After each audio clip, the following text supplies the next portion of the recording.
Oh, yeah, pipe smokers.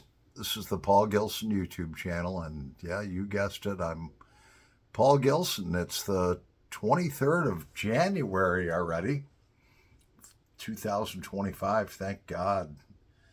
So we're going to have a smoke together. So go ahead and pause the video and grab your favorite pipe, grab your favorite blend, and grab a beverage if you want. I'm going to be smoking my all-time go-to Scotty's Butternut Burley. I just love this stuff. And this is from January 13th of 2021. So it's now over, well, it's 4 years and 10 days old, yeah. And we're going to be smoking it out of a loaded up Peterson of Dublin Bold Number 606 Limited Edition. And this is a great smoker. Yep. So let's have a smoke together. Oh, yeah, let's start something on fire.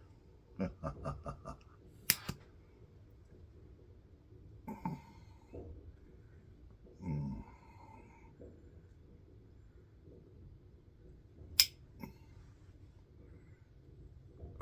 Scotty's Butternut Burley. Mm. Just awesome.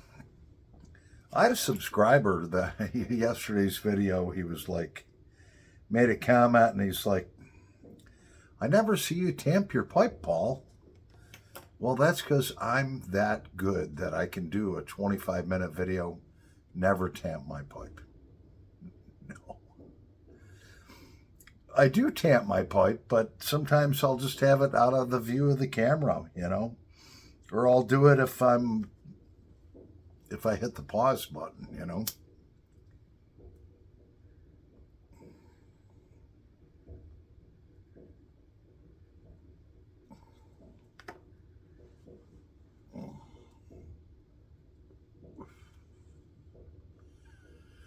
So as I was saying in last night's video, the first cigarettes I ever started smoking was Marlboro Red Full Flavored. And I wanted to recreate that blend, and I've got a machine and stuff, that you put the cigarette paper on and then you pull it down and it loads it. It does a good job. So I looked for about an hour. I finally found what someone claims is the Marlboro recipe. And it's basically 50% Virginia, 37% Burley, and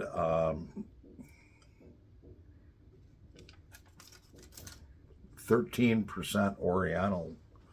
And so I had those things rehydrating, and so I made myself a small batch of what I think is going to be like Marlboro cigarette tobacco. And I loaded one up.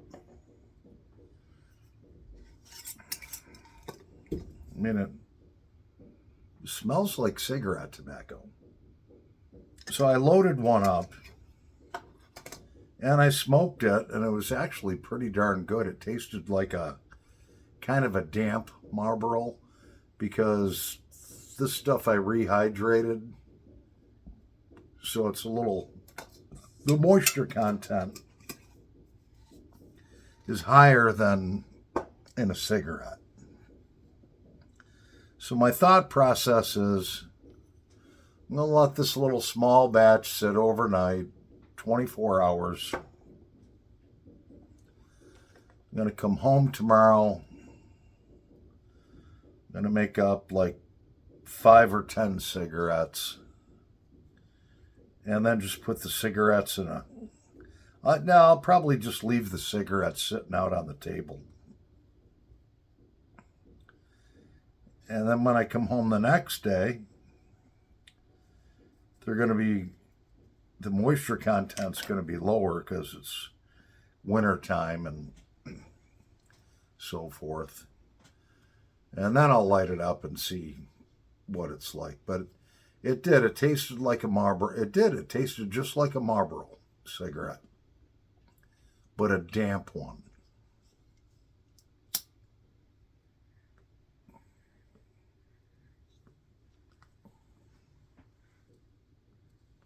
So I'm kind of, my buddy Ben, a week ago, I received his order in of 53 pipes he wanted me basically to totally rehab. And, you know, you can see all the dark carbon around that bowl. The stem needs to be polished. The briar needs to be washed and polished. But for the first thing that I do, I'll ream that pipe out gently with my jackknife. Then I'll ream it out with my four different sized reaming tools. And then I run my finger down through it. And if I feel any ridges or anything, because of the different size variations I'm using, I'll take my jackknife and smooth that inside bowl out so it's like new. Next thing I do, I clean the crown of the bowl. And I do that by licking the fucking thing. I lick it. I let my saliva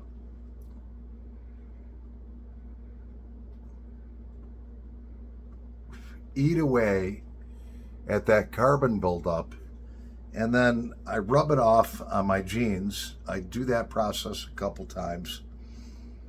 And then I just take my jackknife, lick it again, and I very ever so gently go over the pipe as to not take any.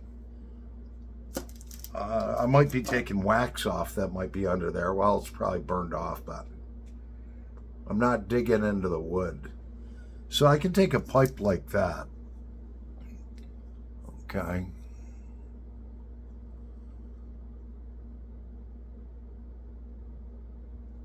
And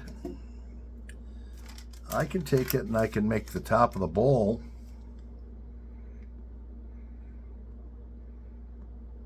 look like that. That was once like that. But I had to kind of get down on the inside of the bowl. So that's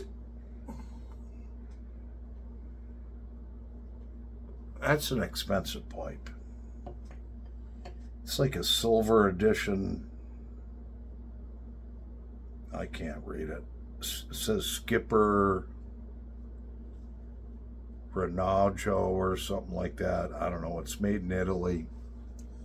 And that's actually silver.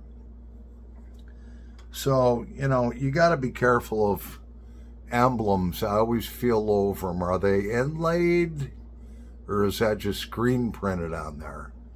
Because I don't want to devaluate the pipe, polish it up, and all of a sudden that R is gone or faded away. So, you know, then I deghost the pipe after I do what I told you. And then I let them dry for 2 or 3 days. Because the briar swells up when you do the alcohol and salt treatment. And you don't want to try shoving, you know, the stem back in there. Otherwise, you're going to crack the shank of the pipe. You know, you can't do it the next day. You got to let them sit for sometimes 2-3 days. You know. So I got, I don't know, 5 pipes upstairs to ghosting.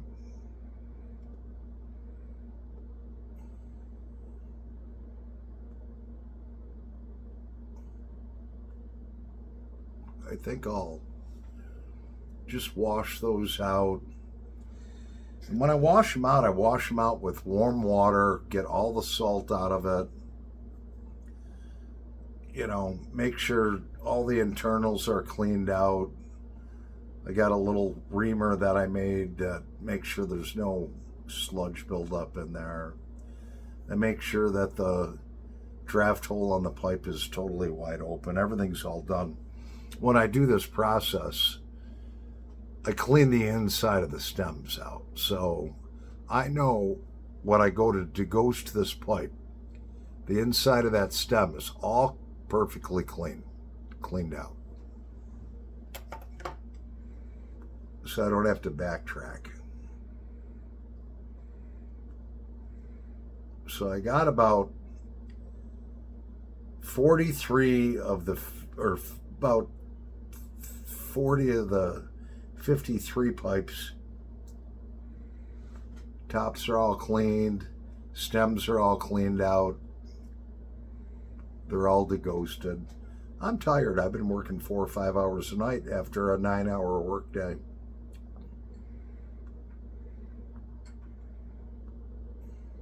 But I made a promise to this guy I'd get them done. I'd get them done right. They'd look awesome. So, I don't know. You know, I really want to polish one. I got like 35 pipes sitting around here. All at different stages of dryness, but they're all deghosted. The tops are all cleaned off. The internal parts are all cleaned out. I found one. Some idiot shoved like a 3mm filter down there, couldn't get it out. Well, I got it out with my gun cleaning kit. Let's put this one on the wheel and see how it looks. Because like the inside of this bowl curves down in, there was a tremendous amount of carbon buildup. And I got that all out. She's looking, I'm going to put this on the wheel. So take a look at it before.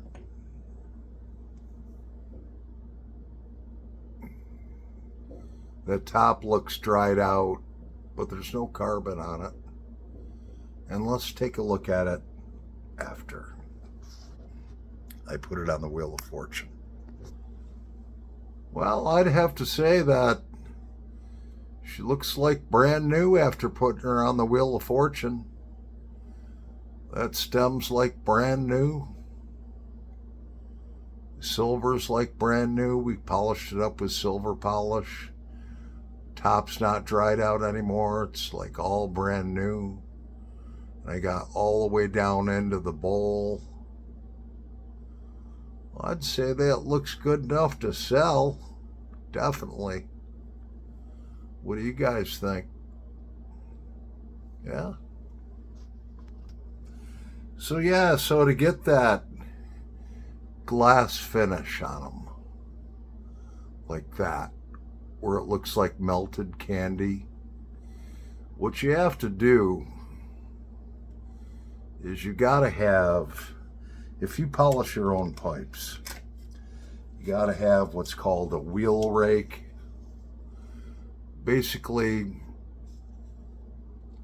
it's like a steel brush, and you gently hit that on the polishing wheel and it removes all the excess wax and so forth out of it. I gotta clean this out. But yeah, you can get them for about, I don't know, 15 bucks or something like that, 20 bucks off of Amazon. Yeah, it's a wheel rake. Yep. You just hold that right up there real tight and just go in there, move it back and forth, and it cleans all the excess wax out. Otherwise, you're just going to smear your pipes. You're not going to get that mirror gloss. You can't really see the mirror gloss on the camera, but it's there. Oh yeah, Ben's going to be happy with us. Yeah, so that's what I do. Yeah. Yeah, so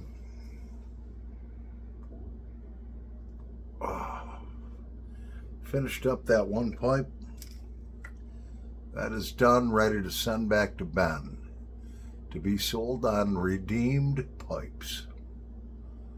That's an expensive pipe.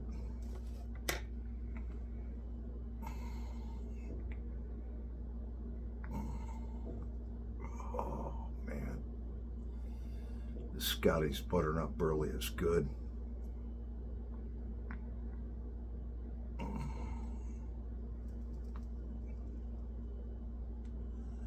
Walls on that pipe are over a 1/4 inch thick. And now she's pretty much broken in. Even though I've had her for about 4 years, I've got over 200 pipes, so to break them all in takes time. To break all 200 in.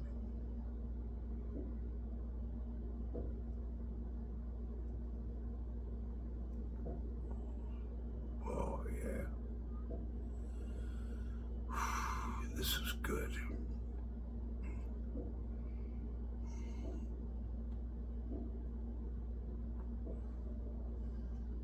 I might just grab me a different beer other than a Busch for tonight. Well, so we've graduated to a cigarette, and I'm drinking some Miller High Life. I think my buddy Scott, who's your marshal, likes Miller High Life. That's good beer. Champagne of beers.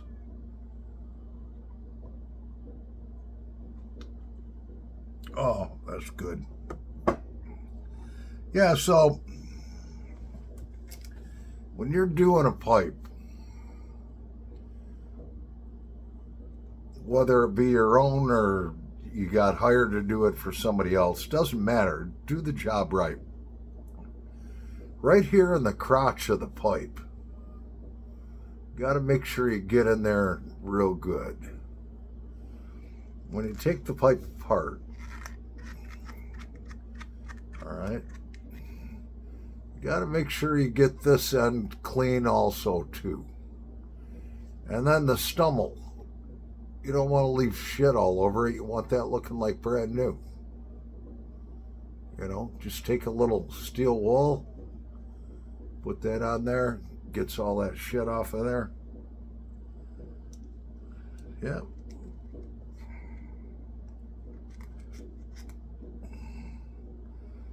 So it's important, and little details like inside of these two little grooves. There's that groove in the center.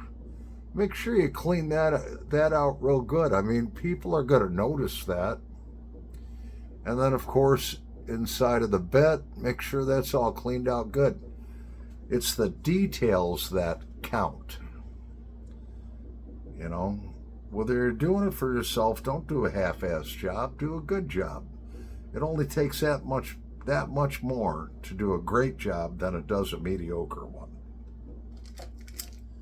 You know?